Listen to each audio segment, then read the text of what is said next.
இந்த ஸ்கேமோட பேர் வந்து பொன்சி ஸ்கேம். அதில் ஸ்டேஜ் 1 வந்து ஒரு ஃபேக் இன்வெஸ்ட்மெண்ட். நான் வந்து ஸ்டாக் மார்க்கெட்டில் பெரிய புலி மாதிரி என்னை நான் போர்ட்ரேட் பண்ணி, ஸ்டாக் மார்க்கெட்னா என்னன்னு தெரியாது, ஷேர் மார்க்கெட்னா என்னன்னு தெரியாது, ஒன்றுமே இன்வெஸ்ட்மெண்ட்டை பற்றியே உங்களுக்கு ஒரு ஐடியாவும் இல்லை. ஒரு 1000 கோடி உள்ள ஸ்கேம் நடக்குதுன்னா அதுக்கு அடிப்படை இவங்கெல்லாம். சார்லஸ் பொன்சி அப்படின்ற ஒரு பேரை தான் வந்து இந்த ஸ்கேமுக்கு பேராகவே வச்சுருக்காங்க. உங்கள் காசு வந்து 90 டேஸில் வந்து இத்தனை மடங்கு ஆக்கப்படும், 10 டைம்ஸ் ஆக்கப்படும் அப்படின்றது தான் அவரோட ஸ்கீமோட main theory.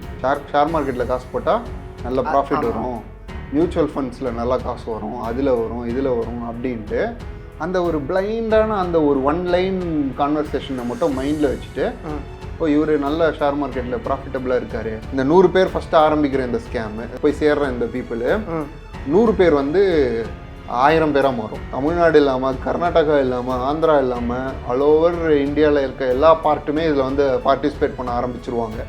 Master piece of this case, Ponzi ஸ்கீமை இம்ப்ளிமெண்ட் பண்ணவர் வந்து அப்ஸ்காண்டு.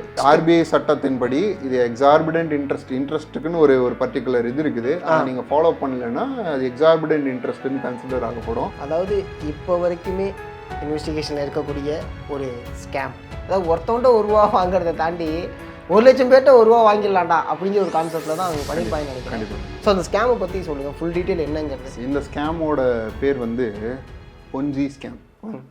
பொன்சின்றது வந்து, பொன்சின்ற பேர் எப்படி வந்ததுன்னா, சார்லஸ் பொன்சி அப்படின்ற ஒரு பேரை தான் வந்து இந்த ஸ்கேமுக்கு பேராகவே வச்சுருக்காங்க. 1920ஸ்லேயே இந்த ஸ்கேமோட ஃபவுண்டர் அவர். Okay. Ponzi scam, Charles Ponzi அவர் பேர். 1920ஸ்ல இந்த ஸ்கேமை கண்டுபிடிச்சவர் அவர் பேர். நீங்கள் ₹1 போட்டிங்கன்னா உங்கள் காசு வந்து 90 டேஸில் வந்து இத்தனை மடங்கு ஆக்கப்படும், 10 டைம்ஸ் ஆக்கப்படும் அப்படின்றது தான் அவரோட ஸ்கீமோட மெயின் தியரி. இது 1920ஸ்லேருந்து சுழற்சி முறையில் இன்னைய வரலும் எக்ஸிஸ்டிங்காக இருக்கிற ஒரு பிரில்லியண்ட்டான ஒரு ஸ்கேம் தீம். ஓகே. இதை தான் ஸ்கேம் பண்ணணும்னு நினைக்கிறவங்க மாடிஃபை பண்ணி அந்த தீமை வச்சுப்பாங்க, மாடிஃபை பண்ணி அப்பப்போ யூஸ் பண்ணிக்கிறது. அதாவது இந்த விஷ்ணுவோட ஃபாரெக்ஸ் ஸ்கேம் மாரி. அஃப்கோர்ஸ். ஓகே. ஸோ இதை தான் யூஸ் பண்ணுறாங்க. இந்த மாதிரி நிறைய இப்போ நீங்கள் சொல்கிற அந்த ஸ்கேமாக இருக்கட்டும், எல்லாமே இதே பேட்டர்னில் தான் 99% நடக்கும். ஒரு ப்ராடக்டை வச்சுப்பாங்க. ஒரு ஃபார் எக்ஸாம்பிள் ஒரு ஃபேக் இன்வெஸ்ட்மெண்ட்டை வந்து உங்ககிட்ட காட்டுவாங்க. ஒரு ஸ்டேஜ் 1 ஸ்டேஜ் 2ன்னு வச்சுக்கோங்களேன், எக்ஸாம்பிளுக்கு உங்களுக்கு புரியணும்னா. இதில் வந்து பலதரப்பட்ட ஸ்டேஜ் இருக்கும். அதில் ஸ்டேஜ் 1 வந்து ஒரு ஃபேக் இன்வெஸ்ட்மெண்ட். நான் வந்து ஒரு ஸ்டாக் மார்க்கெட்டில் பெரிய புலி மாதிரி என்னை நான் போர்ட்ரேட் பண்ணி, நான் வந்து இவ்வளோ இன்வெஸ்ட் பண்ணியிருக்கேன், இவ்வளோ இன்வெஸ்ட் பண்ண அமௌண்ட்டை இவ்வளோ நாட்குள்ளே 90 டேஸ்க்குள்ளே இவ்வளோ டர்ன் அவுட் பண்ணியிருக்கேன். இப்போ ஃபார் எக்ஸாம்பிள் 1 கோடி இன்வெஸ்ட் பண்ணியிருக்கேன், அதை 90 டேஸ்க்குள்ளே 10 கோடி ஆக்கியிருக்கேன் அப்படின்னா நீங்கள் உங்களோட ஒப்பீனியன் என்னவாக இருக்கும்? அது ஒரு ஃபேக்கான ஒரு இமேஜ். சரிங்களா? இவர் என்ன பண்ணுவார், நான் ஸ்டாக் மார்க்கெட்டில் புலி, நான் வந்து பிஸ்னஸில் பெரிய ஆள், நான் அதில் பெரிய ஆள், நான் இதில் பெரிய ஆளுன்னு ஒரு வின்பத்தை கொடுத்து அதுக்கு சுச்சுவேஷன் எல்லாத்தையுமே வந்து அமைச்சிப்பார். நீங்கள் எங்கே எடுத்தாலும் அவர் பேர் வரும், கொஞ்ச நாளாக தான் இருக்கும், ஆனால் அதெல்லாம் எங்கே எடுத்தாலும் அவர் பேர், எதில் பார்த்தாலும் அவர் பற்றி தான் நியூஸ் இருக்கும். அப்போது நீங்கள் இப்போ அவரை பற்றி இன்றைக்கி உங்களுக்கு தெரிய வந்துச்சா, உங்களை சுற்றி அவர் இன்னி வரலும் அவர் யாருன்னு உங்களுக்கு தெரியாது, இன்னைக்கு கேள்விப்பட்டீங்க, கேள்விப்பட்டதுக்கப்புறமா அவரை பற்றியே நிறைய இடத்துல பார்த்துட்டே இருப்பீங்க. அப்போது ஸ்டாக் மார்க்கெட்னா என்னன்னு தெரியாது, ஷேர் மார்க்கெட்னா என்னன்னு தெரியாது, ஒன்றுமே இன்வெஸ்ட்மெண்ட்டை பற்றியே உங்களுக்கு ஒரு ஐடியாவும் இல்லை.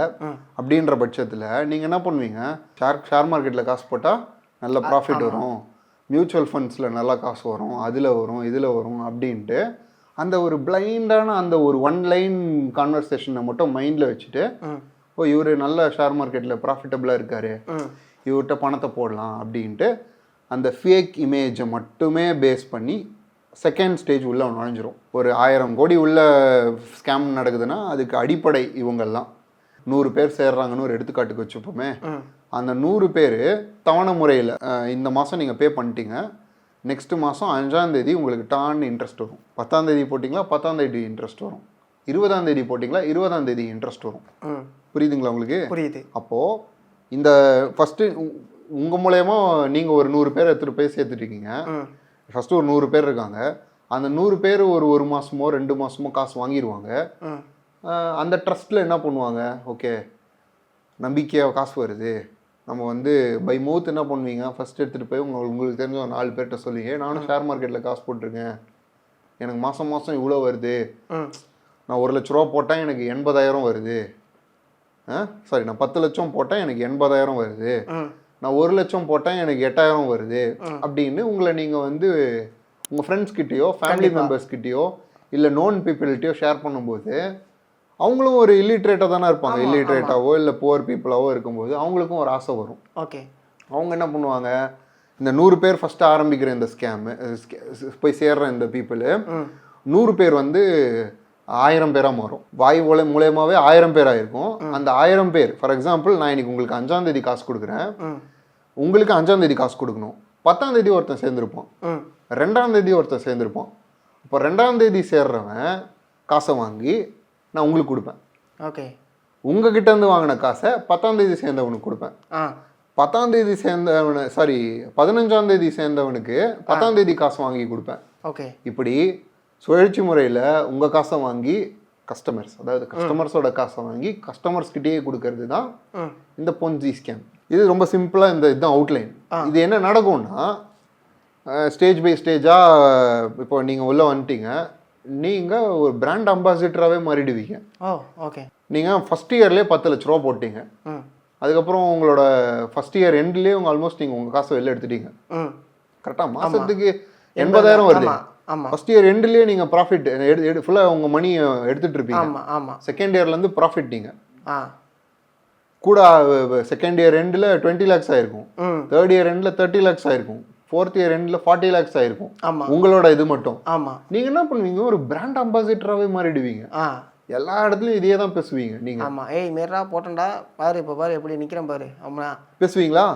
அது மட்டும் இல்லை, ஆடம்பர காருன்னு அது ஆஹா ஓஹா வாழ்க்கை என்னன்னு ஜாவா சுந்தர் தேசனா டக்கு டக்குன்னு போவீங்க, ஒரு நல்ல பயங்கரமான கார் வாங்குவீங்க, ஃப்ரீயாக வந்த காசுங்க.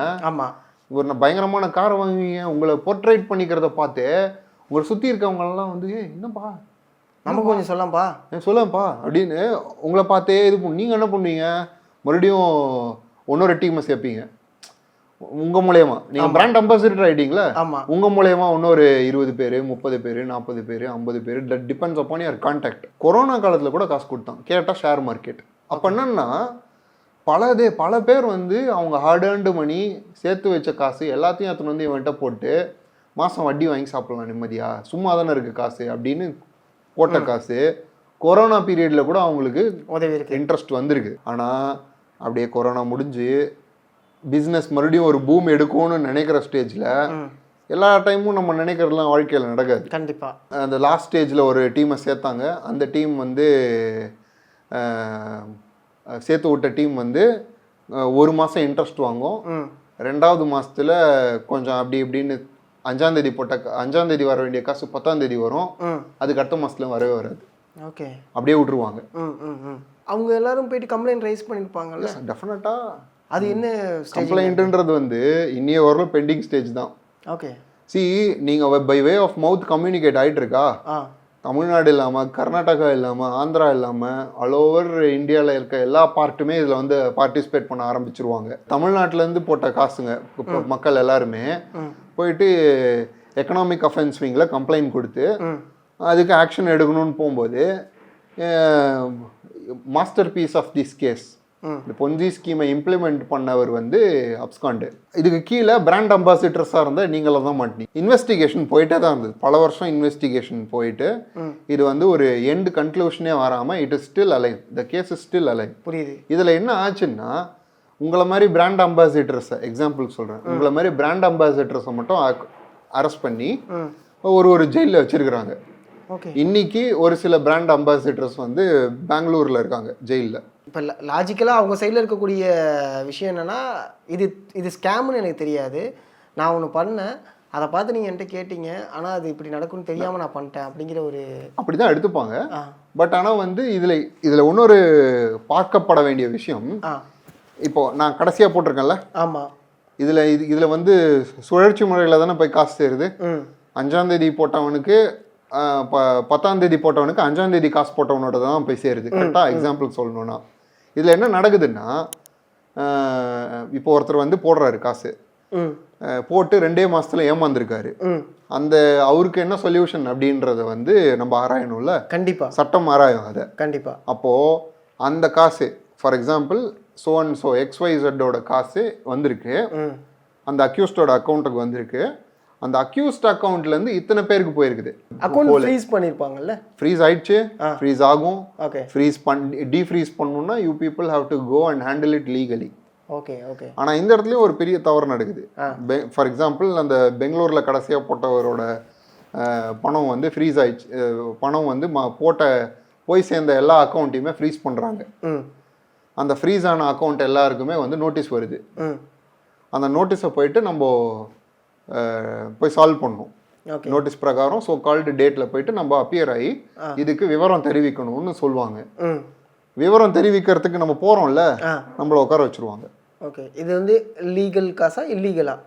லைக் ரிகவரி காட்டணுங்க. போலீஸ்க்கு வந்து ரிகவரி காட்டணும். அந்த கம்ப்ளைண்ட்னு ஒன்று ரைஸ் ஆயிருக்கு, அந்த கம்ப்ளைண்ட்டுக்கு சொல்யூஷன் கொடுக்கணும் போலீஸ். இந்த தமிழ்நாடு போலீஸ் இல்லை, நான் சொல்றது பெங்களூர்ல சொல்றேன். ஸோ இப்போ அந்த போலீஸ் வந்து ரிகவரி கொடுக்கணும். ரிகவரி கொடுக்கணும்னா அவங்க என்ன பண்ணிடுறாங்க, நோட்டீஸ் கொடுக்குறாங்க. நோட்டீஸ் பிரகாரம் வந்து அப்பியர் ஆகிற எல்லாரையுமே உட்கார வச்சுட்டு ரிகவரி அமௌண்ட் கொடு, இல்லைன்னா நான் உன்னை வந்து ரிமைண்ட் பண்ணுவேன்னு த்ரெட்டன் பண்றாங்க. 80,000 உங்க அக்கௌண்ட்டுக்கு அன்னைக்கு தேதிக்கு வந்திருக்குன்னா அவரோட காசு, அந்த 80,000 நீங்க கொடுத்தாதான் உங்களை விடுவாங்க. புரியுது. ஆல்ரெடி நீங்க நஷ்டத்துல இருக்கீங்க. ஆமா. உங்களை தூக்கி மறுபடியும் உட்கார வச்சு 80,000 உங்ககிட்ட கொடுத்தா மட்டும் தான் உங்களை விடுவான்ருவாங்க. இதுக்கு தான் நீங்க என்ன பண்ணணும், இந்த மாதிரி நீங்களே அஃபெக்டட் பார்ட்டி, நீங்க ஒரு அட்வொகேட்டை ஹையர் பண்ணி நீங்க வந்து கண்டிப்பா அவரோட போனீங்கன்னா you will be safe guarded. கண்டிப்பா. ஏன்னா என்னங்கிறது உங்களுக்கு தெரியும். ஏன்னா அங்கே போயிட்டு நீங்க த்ரெட்டன் ஆகாம ஓகே லீகலா நம்ம சைடில் இருக்கக்கூடிய விஷயத்த பேசுறதுக்கும் அதை எடுத்து வைக்கிறதுக்கும் அட்வொகேட் இருந்தால் மச் பெட்டர். இதுல இன்னொரு சுச்சுவேஷன் இருக்கு. செகண்ட் இயர்ல போட்டவங்களாம் ப்ராஃபிட் உச்சத்துல இருப்பாங்க. ஆமா. 10 lakhs போட்டவங்க 30 lakhs ப்ராஃபிட். கண்டிப்பா. அவங்க கிட்ட ரெக்கவர் பண்ணலாம். ஆனா அவங்க கிட்டேயும் அவங்களும் வந்து 80,000 அந்த 1 லட்சத்தை கொடுத்துட்டு வெளில வந்துருவாங்க. RBI சட்டத்தின்படி இது எக்ஸார்பிடன்ட் இன்ட்ரெஸ்ட்டுக்குன்னு ஒரு பர்டிகுலர் இது இருக்குது. அதை நீங்க ஃபாலோ பண்ணலன்னா அது எக்ஸார்பிடன்ட் இன்ட்ரெஸ்ட்னு கன்சிடர் ஆகப்படும். எக்ஸார்பிடன்ட் இன்ட்ரெஸ்ட் எல்லாமே அன்ஆத்தரைஸ்டுன்னு தெரிய வந்துச்சுனாலே அது ஸ்கேம் தான். புரியுது. அந்த மாரி இல்லை, தயவு செஞ்சு மாட்டிக்காதீங்க. ஏன்னா இதுதான் எனக்கு தெரிஞ்சு இந்தியாஸ் பிக்கஸ்ட் ஸ்கேம். ஒன்னொன்னு இந்தியாஸ் பிக்கஸ்ட் ஸ்கேம்ன்றது இதெல்லாம் இது ஒரு பார்ட் தான்.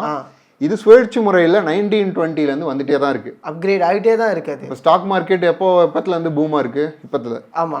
இப்போ ப்ரெசென்ட்டாக தான் ஷேர் மார்க்கெட்ல இன்வெஸ்ட் பண்ணலையா, அதிகமாக ஷேர் மார்க்கெட்ல இன்வெஸ்ட் பண்ணலையா அப்படின்னு ஒருத்தரை பார்த்தும் கேட்டுட்டு இருக்கோம். நீ இப்போ டாடா இன்வெஸ்ட்மெண்ட் அதிகமாயிடுச்சு. ஏன்னா அந்த பிட்காயின்லாம் எனக்கு தெரிஞ்சு இந்த கொரோனாக்கு அப்புறம் தான் பிட்காயின்ங்கிற ஒரு விஷயம் வர ஆரம்பிச்சது.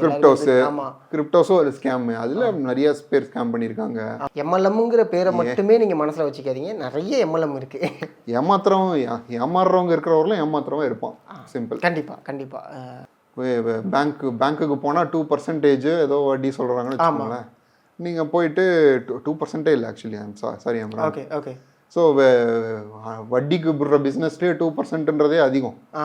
ஆனால் இந்த 8% கொடுக்குறேன் அப்படின்றத வந்து நம்பினீங்கன்னா நீங்கள் லைஃப் காலி ஆயிடுவீங்க. இதில் சில பேர்லாம் இருக்காங்க, வீட்டை அடமானம் வச்சு நகையை விற்று நகையை அடமானம் வச்சு இந்த மாதிரி கேட்டகரைஸ்லாம் பண்ணி எடுத்துகிட்டு போயிட்டு இந்த மாதிரி பிஸ்னஸில் போடுவாங்க.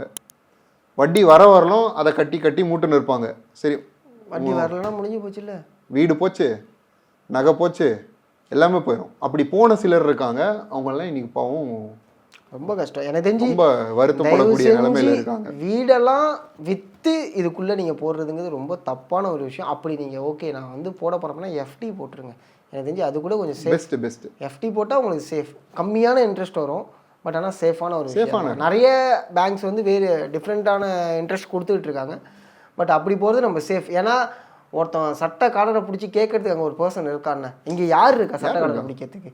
யாருமே கிடையாது. உங்களே நீங்க பிடிச்சதா, நான் உங்களை பிடிச்சேன்னா நீங்க இன்னொருத்தனை காட்டுவீங்க, அவன் இன்னொருத்தனை காட்டுவான். அப்படி இது ஒரு செயின் லிங்க். ஆமா. அப்போ இழக்கிறவங்களோட லைஃபே போச்சு இல்ல. கண்டிப்பா. நகையை அடமானம் வச்சோ இல்ல வீட்டை அடமானம் வச்சோ இல்ல டாக்குமெண்ட்ஸ் அடமானம் வச்சோ ஒருத்தன் இதுல காசு போட்டான்னா அவன் லைஃப் போச்சு இல்ல.